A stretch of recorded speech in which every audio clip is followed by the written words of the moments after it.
99.3 Nigeria Info. Good morning to you, Lagos. Welcome to the second part of Dailies today. I am Sheriff Quadry. Good morning, everybody. I'm Jimi Disu. Let's get started this morning. By the way, we are live on Facebook and on YouTube. Nigeria Info 99.3 is what you need to search for. If you have not subscribed to our YouTube channel, please do that right away. If you're not liked our Facebook page, please do that right away as well.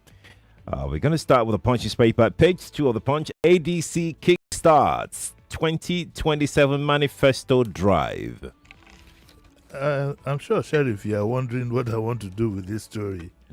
And I'm sure you're thinking that maybe I want to study what they intend to put in the manifesto. No, I don't speak this story because I want to raise a debate which other people can contribute to online. That in Nigerian politics, as currently constituted, what is the relevance of manifestos? If you ask me, I would say none. The last time I took more than a passing interest in manifestos was during the UPN. And during the UPN, that was in '83, and the MPN. Our was 4 cardinal points. And I think it was the PDP was something like Green Revolution or something like that, which from day one, especially the UPN pursued till they were thrown out. They talked about, the UPN then talked about free education. That one was almost automatic.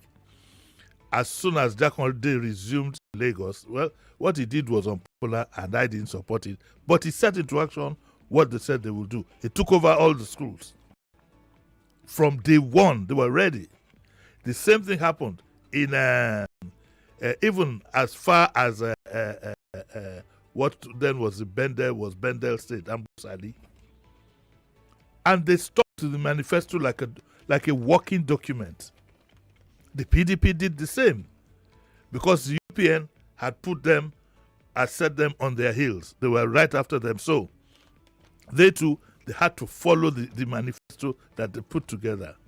But those were the days when you had parties. Those were the days when you had parties. What you have today is a congregation of people who either want to be with the current government or want to join a so-called coalition or alignment of an opposition, hoping that they will take over and it will be business as usual. The APC, for example, talks about renewed hope. Nothing is renewed and nothing is hopeful. And nobody is going to take them to task on it. It's only the civil servants you hear talking in line with the government, so we'll lose a renewed hope agenda and themes and whatever. It's still the same thing. It is still the same thing. So when I saw this story, I chuckled. And the story says that as speculations intensify over who emerges as the presidential candidate, the party's leadership has insisted that its immediate priority is to bring a strong ideological base. I beg to differ.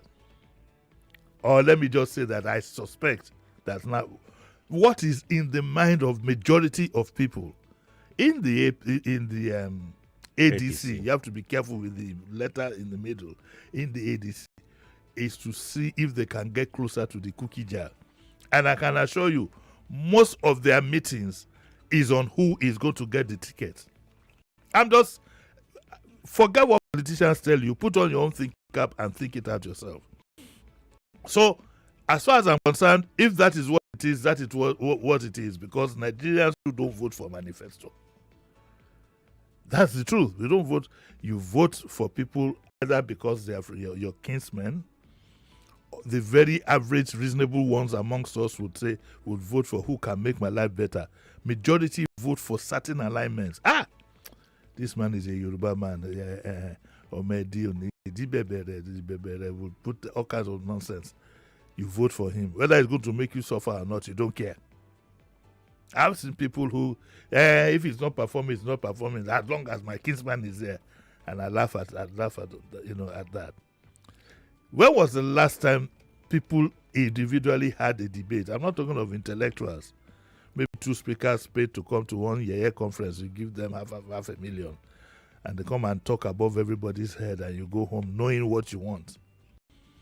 But I would beg of you, in this coming election, I would beg of you, given the Nigerian circumstance, scrutinize the person who is going to be in the driver's seat. Nigeria is not practicing democracy, it's a dictatorship. In Nigeria of today, whatever the president gets, he wants.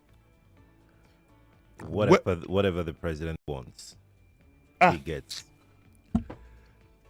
You see, what can I give you for this correction that you made this morning? You don't want to know. So I'm supposed to have said whatever the president wants, he gets. Yes. My Roger, you saw. Yeah, you know. So you need to put on your thinking cap and don't be swayed by any what's it called, manifesto. If you put a candidate down, in a country where a presidential candidate says he's not going to debate, is where you're going to be talking about manifesto, where you can't corner him and ask him pertinent questions. Second base, Jerry. We'll move on to the next story. But one thing I see with the ADC, though, every time they try to bring up some topic to ignite interest in their coming together, we will see how that goes. One thing I'd like to know, though, I haven't read the story. One thing I'd like to know is whether they are talking about adding to the manifesto of ADC or coming up with their own manifesto. I don't know which is it that they are trying to do here. I think because ADC is not a new party. They went to that party. That party should have a manifesto on their own. Should have, but does it? Because they ran for President Ibe Kachuku. What's his name now? Maybe Kachuku was their presidential candidate in 2023. But he's no longer the presidential candidate. I don't even think he's in the leadership. So on what manifesto did he run? I suspect that they're going to put something new together. I mean, the masters of writing manifesto, people like El Rufai are there. I'd like to be corrected. I heard something like the PDP manifesto was written way back by Bola Ige. Yes. And of course, Bola Ige coming from a UPM background, that tells you a lot. Otherwise, a manifesto of a party should be like a 4-day affair. You have a committee on this, committee on that, committee on this, committee on that. You have a very robust debate. Very robust. Maybe 2 days, and then you come out with each section. But it doesn't happen. What will happen is they don't call one lecturer in Unilag or some top person who is good at say, look, produce a manifesto for us. This is 500,000 or this is 1.5 or whatever, and the document comes. How many of our leaders know the manifesto they presented to the public? I mean, they believe in the manifesto. You first of all have to know, then to believe. Because they all know that the demands of our people are simple.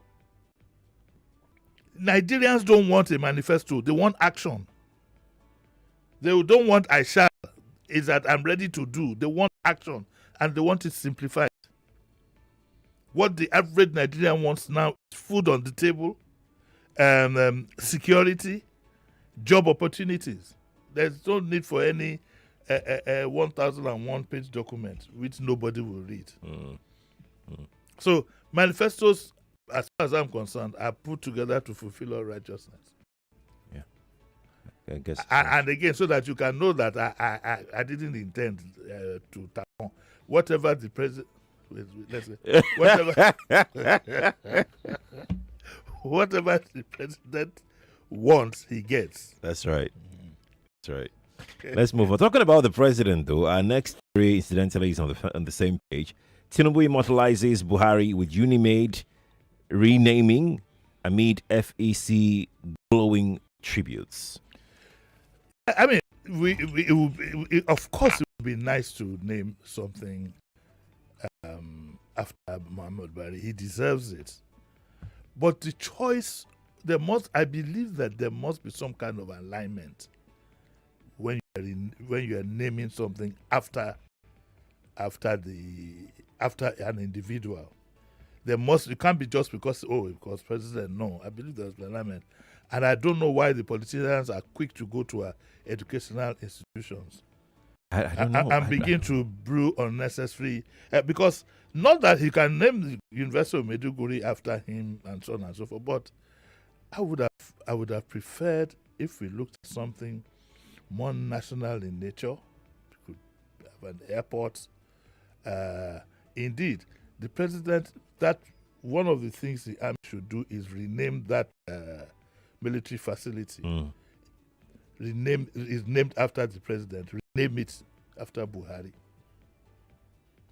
We need to put things in relevance. And that's my belief. But people say that I like splitting hairs over simple issues. They might appear that simple, but we must present ourselves as people of intellect. Nobody has changed the name of University of Quadry. Educational institutions are sacred. They are sacred. They are not to be toyed with. Great Akokad. What would that? It would have been Bochu that university way back. I think we need to put a bit more thought into these things. I would have loved if something, an airport, whatever, something much more national had been named after Buhari. But why we go for our educational institutions, I honestly don't know. But that's what it is, and that's what it is. If the Unimate people are happy with it, who am I to complain? President Tinubu described President Buhari. He said he was not a perfect man. Nobody is. But he was, in every sense of the word, a good man, a decent man, and an honorable man. His record will be debated, as all legacies are, but the character he brought to public life, the moral force he carried, the incorruptible standard he represented, will not be forgotten. It was a life lived in full service to Nigeria and in fidelity to God. The president urged his ministers, which include Nyesom Wike, to govern with restraint, discipline, and moral clarity that defined the late former president. I hope if this gentleman was asleep, somebody would tap him to say, I hope you heard what I said. But that's what we have there. It's been honored with the University of Maiduguri, and so be it. But I think that much more thought should have been, put into what to name after him. The army has to name something significant after General Buhari because he served his nation well. We remember what he did in '83 during the Metasine. Was it Metasine? I think it was the Metasine crisis we had then. We've had these insurgencies for a while. And he drove. They said that the rumor there was that Shagari was still fighting. He had got into Chad before he was quickly called back by Shagari. You've crossed. He chased them all off. He served him. I think he fought during the Civil War. He must have. And he has served his country militarily, at least. That there's no debate on that. So that is it. Okay. Now talking about former President Buhari, may so rest in peace. So there's this piece on page 3 of the Daily Trust, the private side of Buhari by children. Yeah, I found this quite interesting this morning, and I'm glad I had enough time to go through it, at least a larger part of it. And it's given us some things about Buhari that we probably didn't know, from his children and so on and so forth. Listen to this. This story says that he gifted me a turtle, that's a japa, 3 times. One of Buhari's granddaughters, Saadatu Mohammed, shared her memories, and she said, whenever a grandchild was born, he would send 2 turtles, a male and a female, for the child to raise. I found that significant, and I wonder why turtles. By the way, honestly, let me confess, I don't know the difference between a tortoise and a turtle. I think the turtle is in water. I don't know. I don't know. But he would send 2, male and female, and it's for the child to raise. And I remember talking to a child psychologist one time that if you have problems with your child, doesn't want to be responsible for anything, give him a pet. Him or her a pet. Yes, give him a dog or a cat or whatever. But this turtle is something. I know turtles usually outlive human beings. So, and he said that Sadat recalled receiving turtles from him on 3 separate occasions. His domestic staff, Suleiman Sani Kaita, a long-time member of Mohamed Buhari's domestic staff, who personally served the late president his meals and drinks. That kind of staff who serves his meal and drinks. So close. Shared, some final moments together. He said, we had a good working relationship with him. He loved us and we loved him dearly. He said his favorite food. Now listen to this. I saw this and I chuckled. Buhari's favorite food was boiled potatoes and eggs. And he was a regular tea person with tea. And he doesn't eat much. He preferred light meals. I mean, that's shown in his figure. Just like me, I don't eat much, but it's not shown in my figure. I don't know what's wrong. Same here. You don't eat much? No, I did very light. Well, I can eat 15 times. And he said, since I met him, he treated me like his grandchild. He even gave me a pet name. He called him Malam Dogo. And people used to fondly joke with me about it. He is one of the daughters, Aisha Anna Buhari, says that losing him feels like losing a part of me. What I'll miss most is his sense of humor. I looked at him as a part of myself. And so we have nothing to say to those who have forgiven him, but just to thank them. That I don't know why the stress about forgive is coming. His wife was also quoted to have said that, though somebody said that it was very unlikely that she did so. He also, there's a record here that he cautioned us not to use what doesn't belong to us. That's where we were also raised. Don't you bring home a pencil? Where did you get that? Don't use what is not yours. If you don't train your children at that time, they become kleptomaniacs when they grow up. And some of the people that we see is from bad home training. A lot of the bad behavior you see in our polity, it goes back to the home. If you are trained with, say, 6-7 people, they put rice on a big tray and everybody dives inside. That kind of person, when he grows up, when they set the table for him, he will still run after the cookie jar, struggling for everything. Anyway, that's a story for another day. So this is a very good story that the Trust has published. And there's also a story by Femi Adesina. He said that Buhari shocker. I look forward to leaving, and when it's time, I go to my grave. I'm trying to grab Femi Adesina here sometime next week. I hope I succeed in doing so. Let's go to the Punch, page 19. Our next story, Awujale's tool. Ruling house kicks off selection, insist on tradition. Aha. Now, there's a big controversy out there on the burial of the Awujale. And I am one of those who believe that we need to tidy up the processes by which we choose our obas and by which we run the obaship. Yes, I'm a one-man mopo. I believe that a lot of things have been contravened and that they have consequences. Like every institution, we want to kill the obaship institution that we have. And the danger in that is that if you lose that, you lose your presence as a people. Anyway, so by tomorrow, I have a guest tomorrow. You don't want to miss Otumba Lawal. I think he said, when I spoke to him yesterday, I think he said about 27 traditional titles.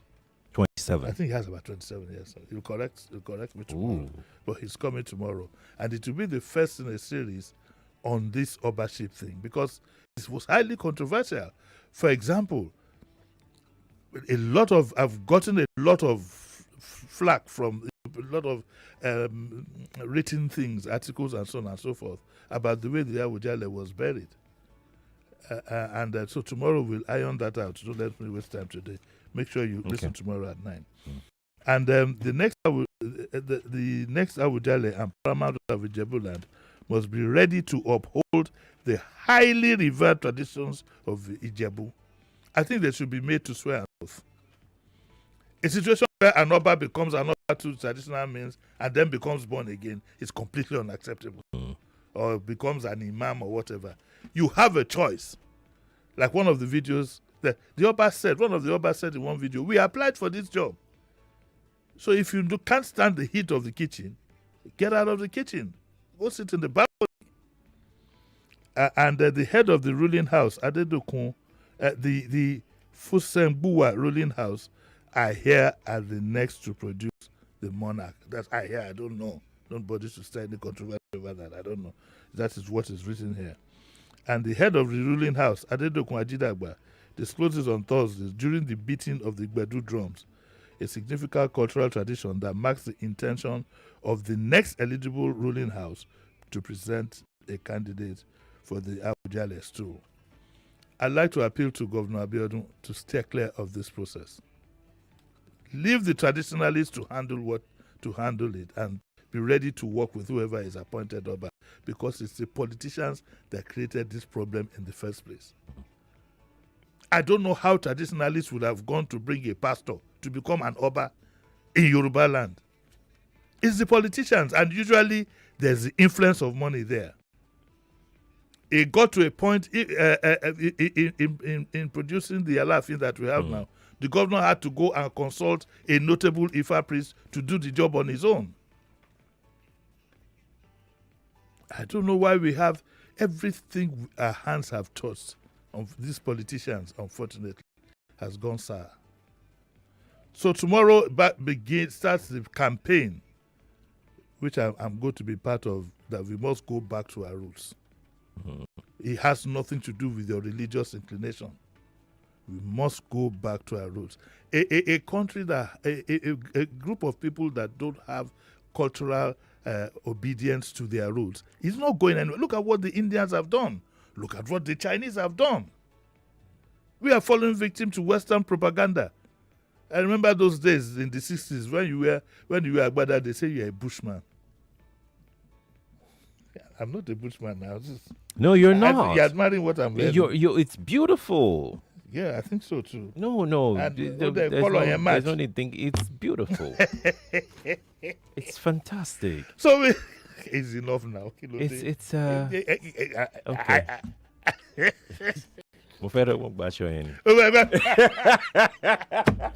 There'll be too many adjustments to be done. So it's something that everybody should be interested in. Let's go. One of the problems we have is that we don't even know what the Nigeria ethos is. A group of people go with the politicians, they steal all the money, impoverish the people, and now come and say, yes, I'm a Nomoluabi. Excuse me. That's not the way it works. We mustn't let these people change the narrative. We mustn't. Okay. You know what? Let's talking about narrative though. This is another interesting story that we'll take in 2-3 minutes as we prepare to go. Refinery sale without audits after $2.8 billion waste. Criminal, it's according to the ADC. Yeah, but $2.8 billion down the drain. But what disturbs me is that the president is the Minister of Petroleum.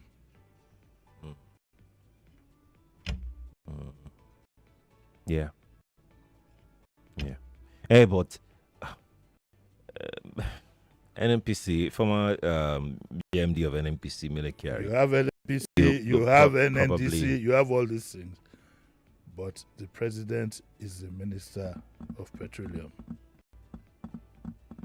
That presents a problem in this case. Chicken. Well, the president at the time is late right now. Which late? President Buhari. But we've had the president another 2 years. We've had the minister for another 2 years. Are you going to audit and stop at Buhari's place? No. You have to. The audit has to go till like yesterday, when the refinery stopped working. Do you know how much we put into the supposed overhaul of the refineries that are still not working? But the major problem is that the president is the minister of petroleum, and you were the one who said that what the president wants, he gets. No, you said it. Why you started? Why No, you started? correct. Why you started? What I said was that what the president gets, he wants. You are the one who said that. No, Mr. Disu, it can't go like that. It's what the president wants, he gets. You said it. Let's play back the tape. Yeah, I said. You think? I correct. No. Well,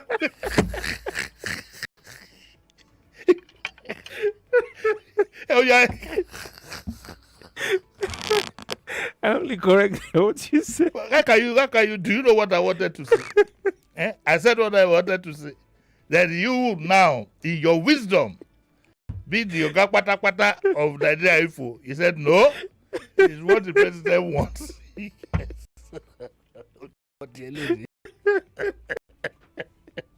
Okay.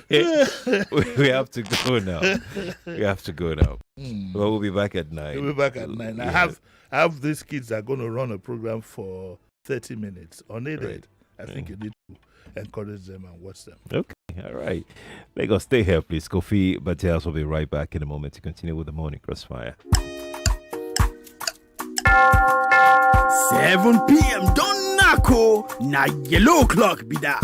Yes, so better don't come as the MTN Mega Billion promo don't land and your number fit win up to 5 million naira jackpot every Monday to Friday and up to 10 million naira jackpot every Saturday. Just dial star 900 ash to join and recharge your MTN line before 5 p.m. every day. Make you for increase your entries. The more you 99.3 Nigeria Info. We are more than just radio. Subscribe to our YouTube channel at Nigeria Info FM. Check us out on Facebook at Nigeria Info 99.3. Follow us on Twitter at Nigeria Info FM and on Instagram at Nigeria Info FM Lagos for live updates as it happens. 99.